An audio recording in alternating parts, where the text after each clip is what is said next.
Chris Hopson is Chief Executive Officer of the NHS Providers, one of the major organisations within representing trusts within the NHS, and he joins us right now. Good morning to you, Chris. Good morning, Julia. Thank you very much indeed for joining us. Let's talk first of all, if we can, about vaccines being rolled out to 16 and 17-year-olds. Obviously, you don't deal with the medical side of things so much at NHS providers, more about the practicalities of providing that healthcare. But we're talking about another 1.5 million 16 and 17-year-olds across the UK. We're told that this is going to be the renewed advice from the JCVI, that this is the Joint Committee on Vaccination and Immunisation. Are you aware of what evidence has changed for that decision to change from just 2 weeks ago when they recommended that was not the case? No, as you say, Julia, I'm not that close to it, but we know there's been an ongoing debate, hasn't there, about exactly what the balance of benefit and risk here is in terms of this group of young people. We know that young people have been a significant vector of transmission of COVID-19 over the last few weeks and before that. So there's been a debate here about what should happen. I mean, the great thing about our country is we have a very, very well-developed and very safe scientific infrastructure. And if JCVI have looked through all of the evidence and have concluded this is the right thing to do, then as far as I'm concerned, that's the right thing to do. Yeah. The bit that I can talk to you about is the fact that it is going to make, there's no doubt it's actually going to make the vaccination task for the next phase more complicated, because obviously if you are starting to vaccinate children, you need to ensure you've got informed consent. And at the same time, we're going to need to be doing booster vaccinations, flu vaccinations. We've also got to make sure that nobody's been left behind in terms of the existing groups who've already gone through, and we know we've not got 100% take up across any group. So what we're saying is the next phase of the vaccination campaign in the autumn is going to be considerably more sophisticated and complex for the NHS than the previous phases. However, you know, we've done it before, so we're going to do it again. Well, indeed, the autumn jab process, obviously we have the rollout of the flu jabs, but those are very specific groups largely that are targeted, aren't there? I suppose a lot of lessons will have been learnt over the rollout since last December. Like what works, what's most efficient, how many people you do actually need. I mean, let's face it, there was quite a lot of over-manning of some of the by volunteers. Very generous of them to give up their time, but perhaps most people, certainly the younger generation, as opposed to sort of someone who's perhaps normally housebound in their 90s, they don't really need to have 15 volunteers pointing the way to where the next place is to go and get their jab. They can probably manage to read a sign. But in terms of Julia, I think that's being slightly underestimating the complexity of the logistics involved here. If you actually think about, the need to call up people in the right order, the need to ensure there's an appropriate booking system in place, the need to ensure that they're met and greeted, the need to ensure that you then take the record and ensure that that's all put down properly on a computer system. I don't know what your jab was like, but my jab was seeing very, very large numbers of people going through what was an ordinary kind of, community hall, not normally used for medical procedures. And effectively, it was incredibly well organised because there were large numbers of people going through. And you did need that number of volunteers, particularly to ensure there was kind of social distancing and that people had all their hands. Well, I have to say there wasn't social distancing at the hospital where I had my second jab. We were all just sitting down next to each other. Not that it bothered me at all, I have to say. But I have to say I know about 10 people who've been volunteering and have said they've virtually had nothing to do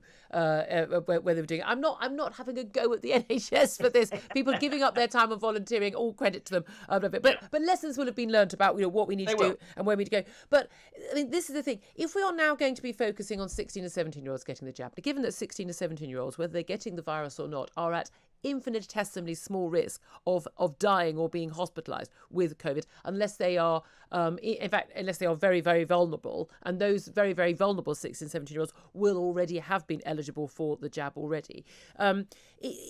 Should we not be focusing on the groups who are more at risk, those who are older, particularly with underlying health risk, who may have so far refused the jab for whatever reason? We know we've got particular ethnic minorities, particular religious groups who have not been taking the jab. One of the reasons it's thought, and again, people don't like to talk about this on air, everyone gets very uncomfortable, but one of the main reasons we are seeing in some of the hotspots where we have seen the Delta variant take hold early on and the like, is because you've got large ethnic minority populations where there has been very low take up of the jab.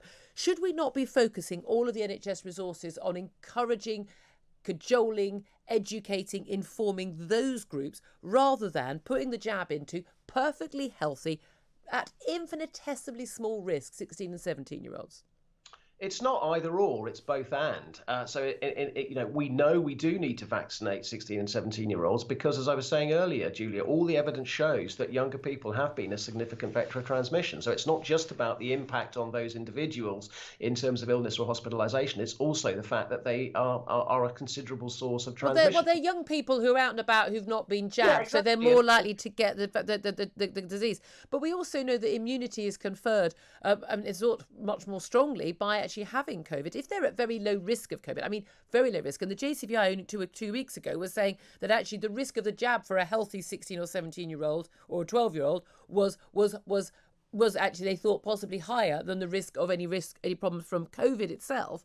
Why roll out the jab? Well, because of the transmission. The whole point here is that we're also trying to reduce the overall rates of transmission. But the other part of your question that you first asked is also very important, which is I can't tell you how hard the NHS is currently trying to work to ensure that those groups that have been left behind for a number of different reasons. So you're right to identify ethnic minorities. You're also right to identify people in places of higher deprivation. You're also right to identify, for example, pregnant women, who we've seen to have had lower take-ups. We're working incredibly hard. And talking to chief execs, I mean, it's really interesting about some of the things they're kind of trying to do to ensure those groups are kind of picked up. They're working really closely with local faith leaders. As you saw last week, which unfortunately triggered a whole set of abuse, we've now got the Royal College of Midwives kind of coming out and basically saying how important it is for pregnant women to be vaccinated. So all we're saying, Julia, is that the NHS is being as inventive as it can to try and get to those people to ensure, and this is the key concept, nobody is left behind. We want to ensure that every single person does have a vaccination. That everyone who wants one is offered one and is able to give informed consent. Yes, but also I think trying to have, and again, this is what we've been doing, is trying to have an informed, evidence-based dialogue with those people who have got concerns. And we know why those concerns have arisen, because there's a lot of false information floating around. So, it's about having an educated and sensible debate without sort of haranguing people, but taking people through the evidence. Yeah. And what's really interesting, Julia, is that as those conversations take place, you can and as we're inventive about the ways in which we seek to administer the vaccines, pop-ups here, faith leader dialogues there, you are seeing these vaccination rates increase and increase and increase. And that's thanks to very hard work at the front line. Yeah. Oh, no, absolutely. They are certainly creeping up. I want to ask you just a bit more detail about that. You talk about the abuse, because there's a letter in the Times today from jointly the Academy of Medical Royal Colleges, the NHS Confederation, the Royal College of Midwives and Unison, criticising the small aggressive minority who have been basically sending abuse at healthcare workers. This particularly after the head of the Royal College of Midwives encouraged pregnant women to have the COVID vaccine. And they talk about a sinister tide of abuse and aggression that's grown in past few months.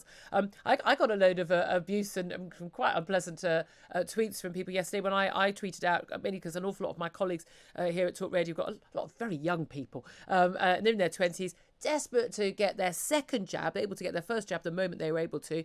I don't know who all these young people are who are trying to avoid getting the jab.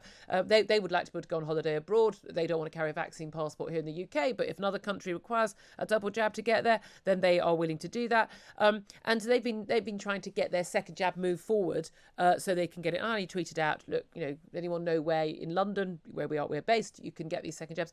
An awful lot of, I would say anti-vaxxers arguing, that, this was, this killer vaccine, blah, blah, blah, blah, and getting very aggressive. And there is no doubt this has really become a very nasty online battle, but, actual threats of death against the Royal College of Midwives boss is going to an even greater extreme. What effect is this having on healthcare workers?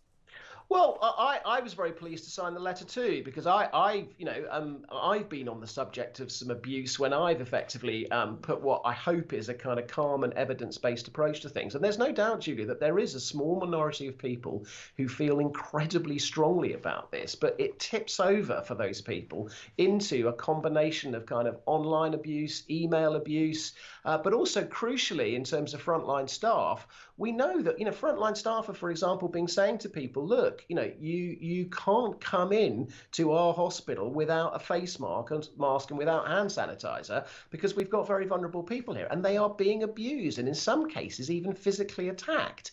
And that is just completely unacceptable. Yeah. And that's why that letter's been written, is we want to make it really clear that the NHS, all of us who as leaders in the NHS, have an absolutely zero tolerance approach to this. And we think it's perfectly legitimate to ask the general public to respect the fact that we've got to keep people safe. And also in terms of vaccinations, it's quite right that we should be out there trying to put the arguments forward as to why people should get vaccinated, and we shouldn't be abused. And some of the abuse has really been absolutely outrageous, and it's just people trying to do their job and protect others. Yeah, absolutely. I mean, Jill Walton, they say the chief exec of the Royal College of Midwives, being likened in some messages to the child killer Myra Hindley. I mean, people have really lost their minds on this. Again, I think there should be more open scientific debate, and there should be a willingness to understand people's concerns. But again, frankly, it's painful for me as someone who's anti-lockdown and anti-vaccine passports. So very much pro-vaccine, very much pro-evidence-based medicine. Call me old-fashioned.